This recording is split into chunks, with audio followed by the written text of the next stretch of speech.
Alors, écoutez, sans plus tarder, je cède la parole à Vincent Larivière cette fois-ci.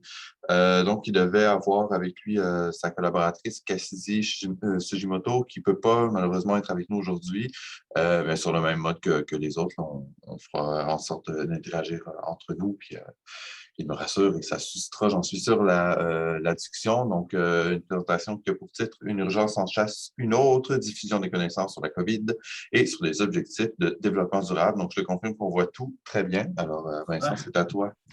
Super, bon, désolé, ma date m'a lâché aujourd'hui, fait que je vais être tout seul. J'avais préparé une présentation qui était en anglais parce que, bon, son français est assez moyen, fait que votre anglais, je souhaite, n'est pas trop mauvais. Bref, je vais parler en français, mais les transparents vont être en anglais.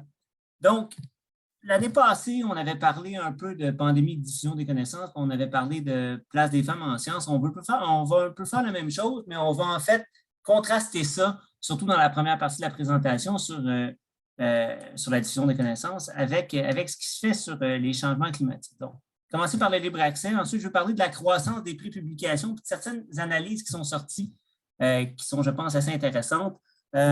Ensuite, 3 petits points sur les données ouvertes, la reconfiguration de l'évaluation par les pairs, puis la dissémination nationale de la recherche. Là, on se souviendra que les Chinois sont un peu virés fous au début de la pandémie sur la diffusion en anglais, puis ils se sont dit on va recommencer à diffuser en chinois, puis on a quelques petites informations là-dessus.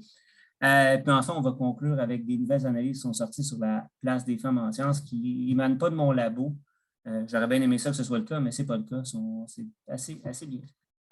Donc, en début de pandémie, donc début 2020, le Wellcome Trust fédère en fait toute une série à la fois d'organismes subventionnaires, d'éditeurs, d'universités pour leur dire, écoutez, là, on n'a pas le choix, il faut que les articles scientifiques soient en libre accès liés à la COVID parce qu'on est dans le mal, puis il faut aussi que les données soient ouvertes. Donc, vraiment, il y a un gros push de la part de ces organisations-là pour s'assurer que le contenu soit disponible à tout le monde. Question qu'on se sorte de cette pandémie-là le plus rapidement possible. Donc, vous vous en doutez que les éditeurs commerciaux se sont réappropriés ça extrêmement rapidement en disant oui, on va ouvrir les articles liés à la COVID d'une façon quand même assez restreinte, en fait, comme on va le voir. Mais ce qui est intéressant, c'est qu'ils l'ont fait. Donc, Elsevier fait tout de suite une page, la page de recherche sur les coronavirus. Et là, bon, c'est quand même assez intéressant parce qu'au départ, c'était pour 3 mois. Puis là, puisqu'on ne sort pas de la pandémie, bien, ils ont, à tous les 3 mois, là, donc étendu cette ouverture-là. Ce qui fait en sorte qu'encore aujourd'hui, la littérature qui est publiée dans les revues d'Elsevier sur le coronavirus ou sur les coronavirus en général, elle est disponible. Springer a fait la même chose. Puis bon, là, vous voyez le topo, là, les éditeurs commerciaux ont embarqué là-dedans. Évidemment, ce que bon nombre de gens ont dit, c'est que c'est quand même insuffisant dans la mesure où la recherche sur le coronavirus n'a pas une ligne de brisure claire. Hein. Ça, c'est de la recherche reliée, puis ça, c'est de la recherche qui n'est pas reliée. On peut penser à la recherche en génie sur les mécanismes de filtration. On peut penser à la recherche sur les effets plus, on pourrait dire, sociaux du confinement, etc., qui n'étaient pas vraiment pris en compte dans la recherche, on peut dire, virologique claire sur les coronavirus. Cela étant, bon, petite donnée là, générale, et puis ça, c'est quand même assez fascinant. Les 2 années de pandémie nous ont donné plus d'articles scientifiques que n'importe quelle autre année dans l'histoire. Donc, il y a eu plus de sciences. Là, écoutez, ça ne rentrait même pas dans ma figure Excel. Il a fallu que je mette les points à l'extérieur. C'est un peu une joke. Mais bref, vous voyez le topo. Il n'y a jamais eu autant de recherches qui s'est faite, ou à tout moins, on va le dire autrement, il n'y a jamais eu autant de travaux de recherche qui se sont publiés que pendant les 2 années de pandémie. Puis la croissance entre 2019 et 2020 est vraiment hallucinante. Là. On est passé de à peu près 5 millions d'articles en 2019 à 6,5 à peu près en 2020. Donc, on a fait plus de 1,5 million d'articles l'année d'avant. Puis là, bon, en 2021, je pense que tout le monde est un peu saturé, fait qu'il n'y a pas eu de croissance, qui est une des rares années, en fait, dans l'histoire des sciences où il n'y a pas eu de croissance par rapport à l'année d'avant, à tout le monde en termes de volume. Donc, bref, croissance absolument hallucinante dans la diffusion de connaissances. Puis la pandémie n'est pas étrangère à ça. Là. On estime qu'il y a à peu près autour de 15% des articles qui ont un pied dans la recherche sur les coronavirus. Non, je vais dire autrement. Un pied dans la recherche sur la COVID puis ses conséquences. Un peu tout le monde a eu son moment COVID. On est dans un moment COVID, on peut dire, dans le sens où nous, ici, on a un peu réorienté dans certains cas nos objets d'étude, mais ça a été vrai là, pour pas mal de monde. Donc, évidemment, donc, ça je ne veux pas insister sur l'aspect libre accès ici, mais c'est vraiment pour montrer là, que la recherche sur les coronavirus en général, puis sur la COVID en particulier, c'est quand même une croissance phénoménale là, à partir, évidemment, de 2000. Maintenant, ce qui est assez intéressant, c'est donc le statut de libre accès de ces articles-là. Par libre accès, j'entends, est-ce que ces articles-là sont disponibles à tout le monde afin d'être lus, copiés, cités, etc. Puis ce qu'on voit, c'est clairement une ouverture globale. Donc, à peu près quasiment 90% là, des articles liés à la COVID et au coronavirus sont disponibles gratuitement. On n'a pas vu ça pour d'autres domaines. Et là, ce qui est fascinant, c'est le contraste entre la COVID, qui on peut dire est une urgence à court terme, versus la recherche sur les changements climatiques, où on voit qu'il n'y a pas photo. La recherche sur les changements climatiques, qui, bon, aux yeux des experts de ces enjeux-là, c'est une menace pas mal plus grande à l'humanité qu'est la COVID. Et donc, on peut dire que c'est bien qu'on ouvre la recherche sur la COVID. Il y a peut-être d'autres enjeux encore plus importants pour lesquels on devrait faire la même chose. Là, je veux décliner un peu qui rend leurs articles disponibles. Fait que là, y a-t-il des facteurs? Puis là, on rentre un peu dans... Sans faire, je n'ai pas fait de régression multivariée sur les facteurs, fait qu'on va juste couper un peu ça en différentes variables. La recherche sur la COVID, à peu près indépendamment du pays, on a le même niveau d'ouverture. En gros, à peu près 88-89% de la littérature. Il y a un élément qu'il faut mentionner ici, c'est la proportion de libre accès qui est ce qu'on appelle bronze. Le libre accès bronze, c'est du libre accès pour lequel il n'y a pas de licence claire de diffusion. En ce sens où c'est du libre accès que les éditeurs ouvrent à un moment donné, donc des articles qui sont ouverts, mais qui pourraient très bien être fermés demain. Et c'est là où entre un peu en jeu l'aspect cynique des éditeurs commerciaux qui ont décidé de l'ouvrir parce que là, il y a une urgence, mais effectivement, ils peuvent le fermer demain matin parce que la publication n'est pas associée à une licence claire qui donne une pérennité à tout ça. On compare ça au changement climatique. Bon, on voit effectivement que dans tous les pays, il y en a pas mal moins. Il y a des pays où c'est un peu plus élevé, entre autres au Royaume-Uni. Pourquoi c'est plus élevé au Royaume-Uni? C'est qu'au Royaume-Uni, il y a des politiques nationales de libre accès qui sont plutôt fortes. Les auteurs paient beaucoup. Ça leur coûte extrêmement cher, en fait, cette politique-là. Donc, les auteurs paient beaucoup pour que leur littérature soit ouverte. Petite comparaison entre éditeurs commerciaux. Et donc, en gros, il y a 3 gros éditeurs commerciaux à l'échelle mondiale, Wiley, Springer et Elsevier. À eux 3, ils représentent à peu près la moitié des articles en sciences. Donc, quand on parlait des oligopoles il y a quelques années, il y en avait 5, mais depuis l'année passée, ça a continué à croître. Puis là, ils sont 3 qui contrôlent la moitié du marché. Puis on voit effectivement que, écoute, COVID, c'est ouvert là, de façon magistrale, puis de façon super intéressante. Si on compare les éditeurs commerciaux, nos 3 tops, aux autres éditeurs, aux autres maisons d'édition, on voit que les autres maisons d'édition, en fait, ont moins de libre accès que les 3 commerciaux. Ce qui est fascinant, c'est que c'est le contraire quand on regarde la recherche sur les changements climatiques. Il y en a moins. Donc, là, bon, moi, je pense que c'est quand même assez problématique. Donc, ils sont on pourrait dire, des super bons citoyens corporatifs par rapport à la COVID. À l'opposé, quand vient le temps d'avoir un enjeu encore plus important qui est les changements climatiques, bien, il y en a pas mal moins. Puis Elsevier, le plus gros d'entre tous, est autour de 30% donc, de la littérature liée au changement climatique qui est disponible en libre accès. On a voulu pousser l'aventure, on va dire de même, un peu plus loin pour ne pas juste regarder en fait la littérature sur les changements climatiques, mais en fait l'ensemble des objectifs de développement durable qui sont considérés donc comme les grands enjeux auxquels l'humanité doit faire face.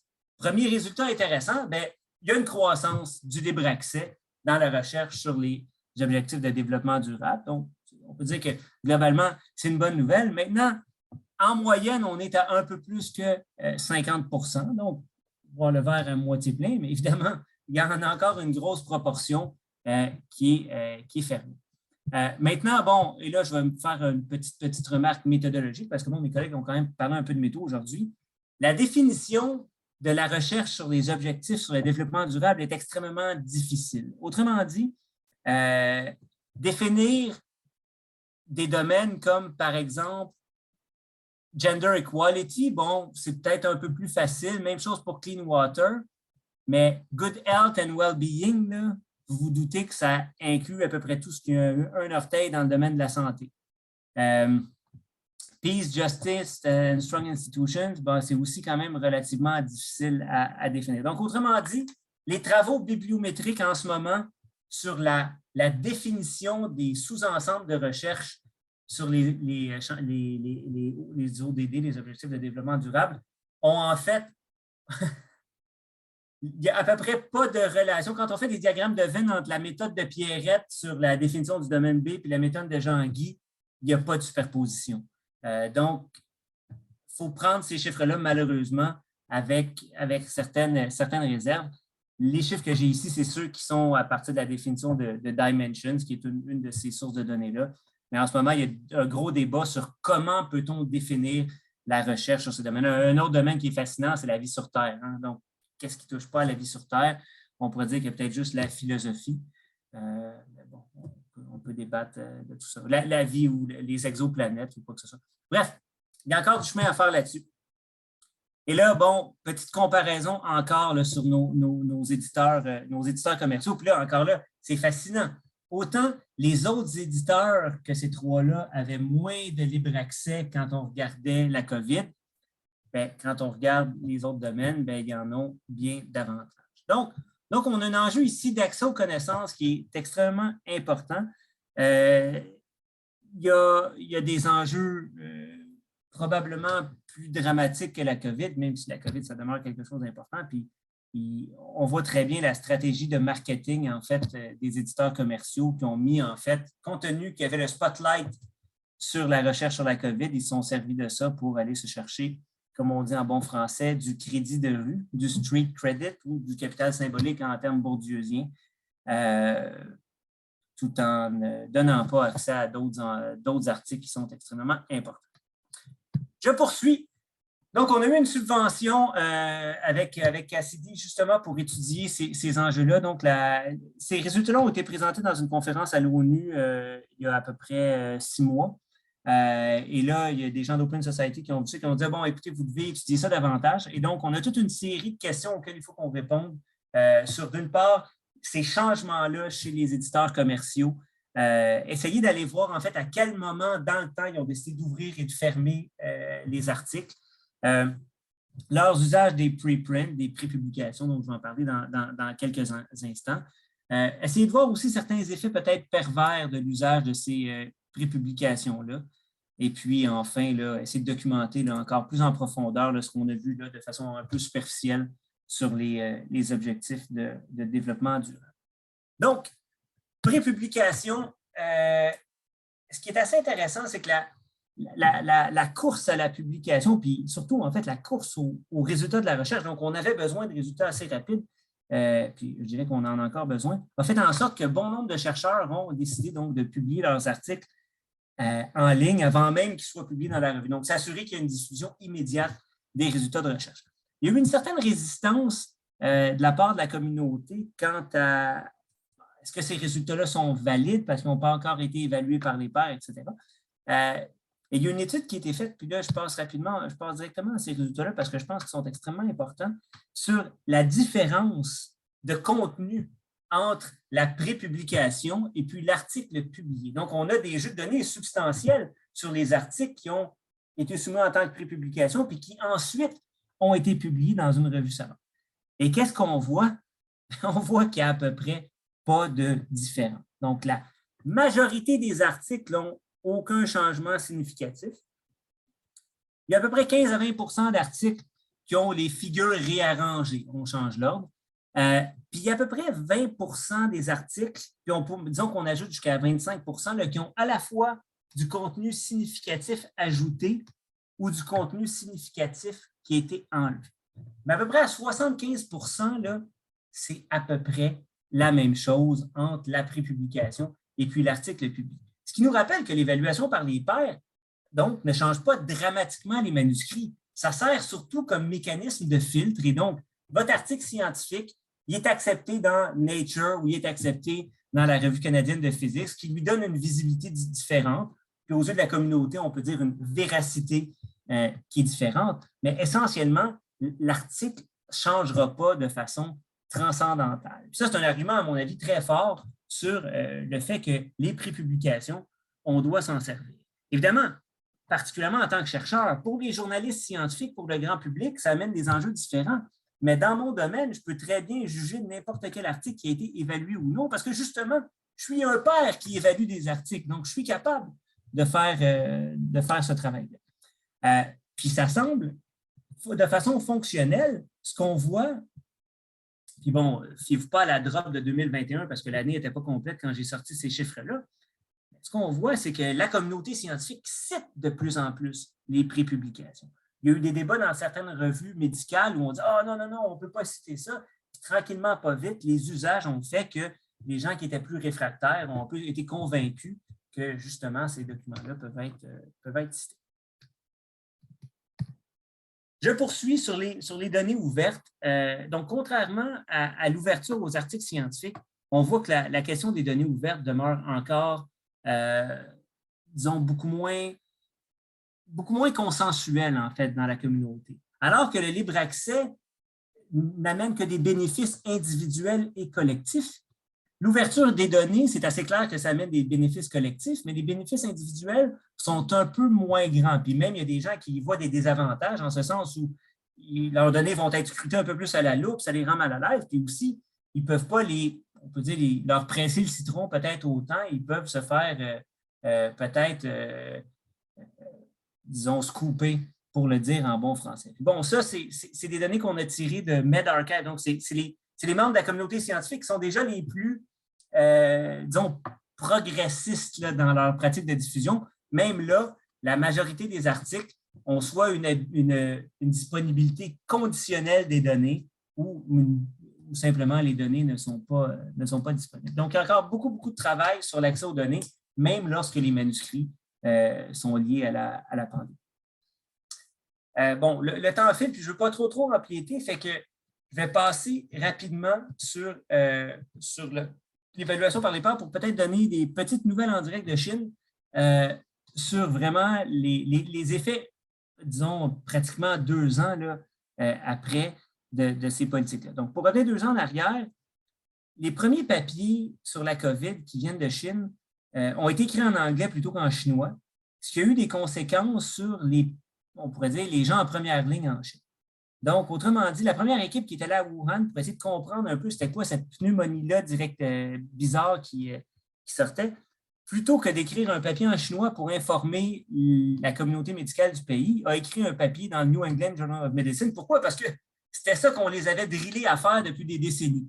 Le gouvernement chinois a plus ou moins bien réagi à ça et a donc mis en place une obligation pour les chercheurs de publier quelque chose comme 30 de leurs articles financés en chinois pour s'assurer qu'il y ait une diffusion interne vers les utilisateurs du pays. Ils ont même mis en place un nouveau programme de financement pour créer de nouvelles revues en chinois.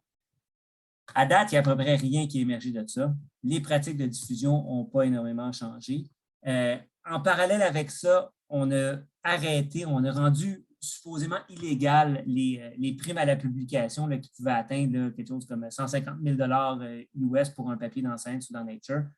Ça n'a pas vraiment changé. Tout ça a continué. Donc, ça montre à quel point même le gouvernement chinois, qui peut mettre, on pourrait dire, des politiques de publication pas mal plus fortes que ce qu'on peut mettre en place ici, ne réussit pas tant que ça à changer les comportements. Pour plein de raisons, mais il y en a une, c'est l'intégration, malgré tout, du système scientifique chinois avec le système scientifique international.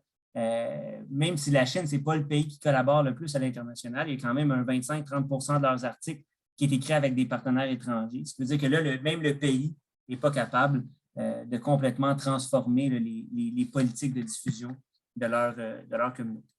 Et dernier point, les effets de genre. L'année passée, on avait documenté le déclin de la production des femmes dans les premiers mois de la pandémie.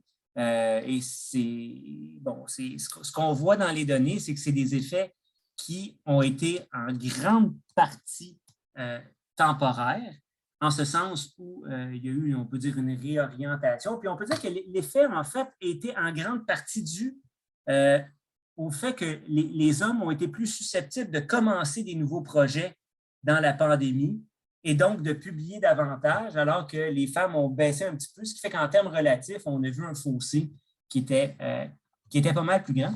Mais je veux conclure sur l'effet double, si vous voulez, de la pandémie. Donc, ce qu'on a vu à la fois dans les données bibliométriques et dans les données de sondage, c'est que les femmes étaient plus susceptibles donc d'avoir dû réduire leurs heures en recherche compte tenu des responsabilités familiales. Pour faire une histoire, disons, relativement simple, mais pas trop fausse de la situation. Mais le deuxième effet qui est extrêmement important, c'est le fait que les disciplines qui sont les plus féminisées sont celles qui, intrinsèquement, dans leurs activités, ont été le plus affectées.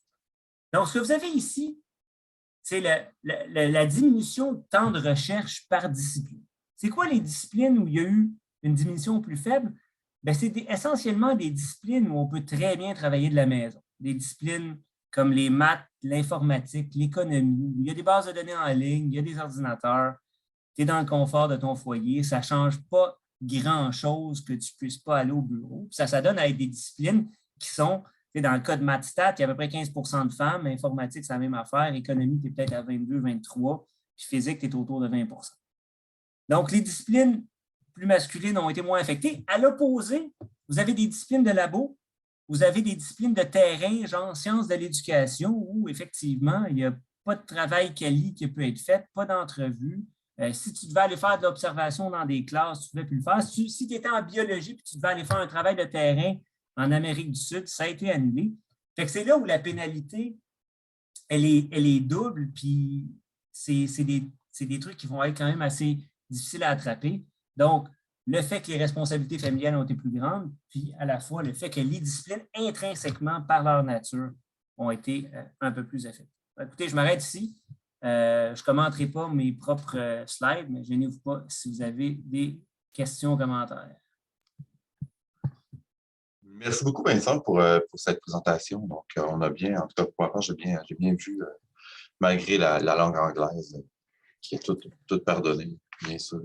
On peut peut-être se donner le temps d'une ou deux questions. On va peut-être empiéter un tout petit peu sur le temps de pause qu'on s'est mis pour revenir à la bonne heure quand même, qui est 14h55 tantôt. On peut peut-être quand même accepter une question ou deux si tu le veux, Vincent. Il n'y a pas de trouble. S'il n'y en a pas, je ne vous en voudrais pas non plus. Hein.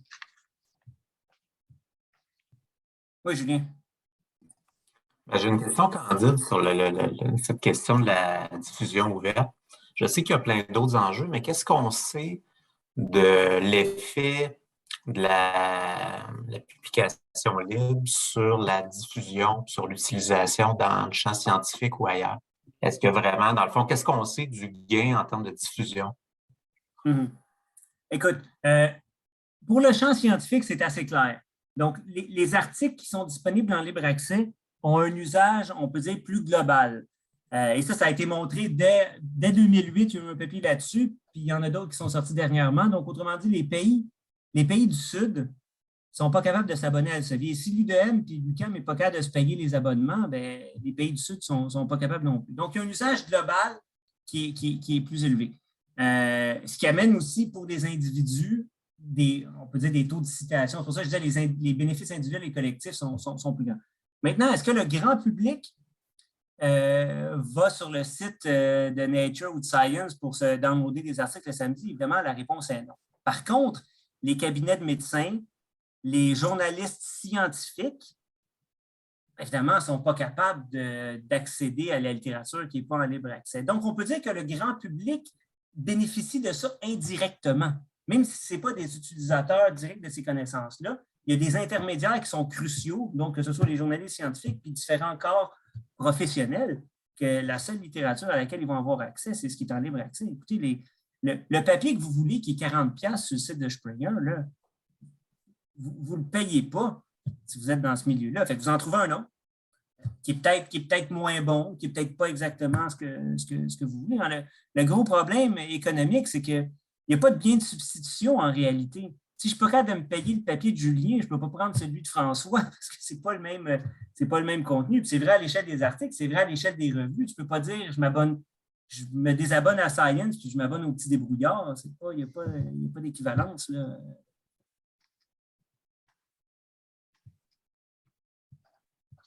Jean-Luc? Oui, je me demandais, un peu dans la même veine, est-ce qu'on voit un effet des fausses revues ou des revues sur lesquelles on est souvent appelé à publier là, avec un super comité scientifique et bon, hein? Oui, bien, écoute, ça, c'est une bonne question. J'ai pas mal de données là-dessus, en fait, parce qu'on a créé une base de données sur ces revues prédatrices-là. On n'a pas fait l'analyse, par contre, spécifique à la COVID. Donc, ce serait assez intéressant. En fait, la base de données, elle vient, on peut dire, d'être complétée. Donc, ce qu'on a fait essentiellement, c'est qu'on est allé faire le travail de Google Scholar, mais simplement en cernant les revues qui sont prédatrices, donc des revues qui nous sollicitent à longueur de journée. C'est un travail qui est titanesque dans la mesure où c'est des revues dont les métadonnées sont de qualité exécrable. Les XML des articles, c'est catastrophique parce qu'ils n'investissent pas dans cet élément d'infrastructure-là. Ce qu'on a trouvé à date, puis je vais répondre rapidement, puis ça va être un peu orthogonal à votre question, je suis désolé, mais c'est ce que je peux dire là-dessus, c'est qu'il y a une surreprésentation de pays du Sud qui malheureusement ne réussissent qu'à publier dans ces revues. Donc, autrement dit, c'est bien difficile d'y voir là de la mauvaise foi, disons, par exemple, des auteurs indiens ou des auteurs du Nigeria ou du Bangladesh, parce qu'on sait très bien que les manuscrits qui sont là, ils ont peut-être soumis à des revues, puis dans la cascade des revues, le seul endroit où enfin il était accepté, c'est dans ces revues prédatrices-là. Donc, les résultats, je dirais, sont mi-figue et mi-raisin dans la mesure où on voit clairement des gens qui sont malhonnêtes, puis en parallèle avec ça, des gens they gave it their best shot, c'est là qu'ils sont ramassés. Fait que c'est des articles scientifiques qu'on peut dire sont légitimes, ils sont basés sur un travail de recherche réel, mais pour des raisons à la fois d'objets, puis des raisons de connaissance de l'anglais, etc., qui se retrouvent à être publiés. Puis peut-être le dernier point que je dirais là-dessus, c'est que checkez vos affaires parce que ce n'est pas impossible que malgré vous, vous ayez publié dans une de ces revues-là. Et pourquoi je dis ça? Bien, c'est que ce qu'on a documenté à partir de la base de données, c'est qu'une de leurs pratiques, c'est qu'ils remplissent leurs revues de manuscrits légitimes publiés dans d'autres revues. Donc, autrement dit, tu publies un article dans une revue d'Elsevier ou peu importe, et là, l'éditeur prédateur va copier l'article, va le modifier avec un algorithme qui est probablement Google Scholar traduit à l'anglais, puis au français, puis à l'anglais, ce qui fait en sorte que les phrases deviennent un peu alambiquées. Puis, voilà, vous vous retrouvez dans une revue prédatrice malgré vous. Donc, on a trouvé pas mal de cas comme ça. On a contacté les auteurs qui étaient évidemment catastrophés. Et bonne chance pour essayer de faire enlever votre article là, de ces plateformes-là. Ça ne répond pas au téléphone.